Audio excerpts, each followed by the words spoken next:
नमस्कार। राजस्थान में इन दिनों छात्र संघ चुनाव को की मांग को लेकर के प्रदेश के कई विश्वविद्यालयों में छात्र आंदोलन कर रहे हैं। खासतौर पर एनएसयूआई की ओर से बड़े बड़े विरोध प्रदर्शन किए जा रहे हैं। एनएसयूआई और एबीवीपी सहित सभी छात्र संगठन छात्र संघ चुनाव की मांग कर रहे हैं, लेकिन फिलहाल सरकार है वो छात्र संघ चुनाव करने के मूड में कतई नजर नहीं आ रही है। पिछले दिनों deputy CM doctor Premchand Bairwa ने भी कहा था कि हमने तो छात्र संघ चुनाव पर रोक नहीं लगाई थी, फिलहाल इस विषय पर कोई विचार नहीं कर रहे हैं। डॉक्टर बैरवा के इस बयान के बाद में कांग्रेस से जुड़ा छात्र संगठन एनएसयूआई उग्र आंदोलन पर उतर आया। सरकार भले ही छात्र संघ चुनाव के मूड में नहीं है, लेकिन विधानसभा अध्यक्ष वासुदेव देवनानी छात्र संघ चुनाव के समर्थन में है। शनिवार को विधानसभा में युवा संसद कार्यक्रम हुआ, जिसमें 200 छात्रों ने हिस्सा लिया। छात्र ही सीएम, मंत्री और विधायक की भूमिका में थे। इस दौरान विधानसभा अध्यक्ष वासुदेव देवनानी ने छात्र संघ चुनाव का समर्थन करते हुए कहा कि छात्र संघ चुनाव होने चाहिए, इससे नेतृत्व क्षमता का विकास होता है। हालांकि देवनानी ने यह भी कहा कि पहले छात्र संघ चुनाव बड़े आदर्श रूप से होते थे, आजकल कई कमियां नजर आने लगी हैं।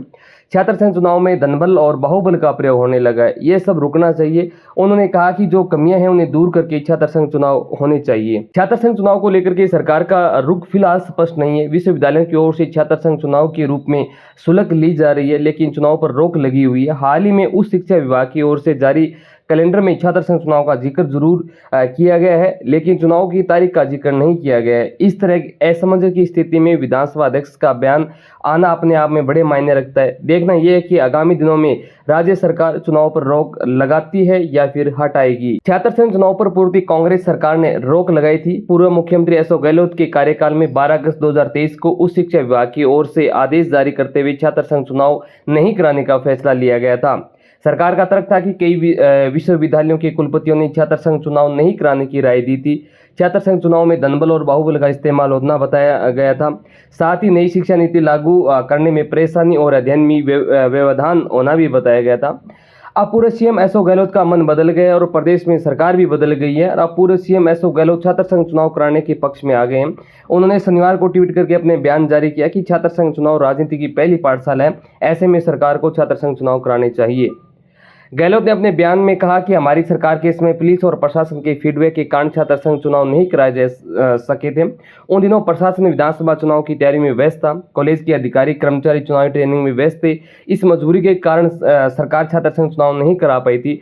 गहलोत ने कहा कि उन दिनों को हमारी मजबूरियां थी, लेकिन अब ऐसी कोई परिस्थिति नजर नहीं आ रही जिससे छात्र संघ चुनाव पर रोक हटाई नहीं जा सके, जिससे छात्र संघ चुनाव पर लगी रोक हटाई जा सकती है। गहलोत ने युवाओं के आह्वान किया है कि आप भी इन चुनावों के पैसे और ताकत दिखाने का जरिया बनाने के बजाय जेएनयू, दिल्ली की भांति सुचिता और बुद्धिमत्ता वाला चुनावी माहौल बनाएं और एक नई राजनीति की शुरुआत करें। साल भर पहले छात्र संघ चुनाव पर रोक लगाने वाले पूर्व सीएम अशोक गहलोत को अब ये याद आ गया है कि वे छात्र राजनीति से निकले हुए हैं। उन्होंने अपने ट्वीट में लिखा कि छात्र संघ चुनाव राजनीति की पहली पाठशाला है। छात्र संघ चुनाव में विद्यार्थियों में लोकतंत्र और संविधान के प्रति जागरूकता आती है। खुद को छात्र राजनीति से निकला होना बताते हुए गहलोत ने पिछले कार्यकाल में भाजपा सरकार ने छात्र संघ चुनाव पर रोक लगाई थी, जिसे हमारी सरकार ने हटाया था। कोविड के बाद भी हमारी सरकार ने छात्र संघ चुनाव बहाल किए थे।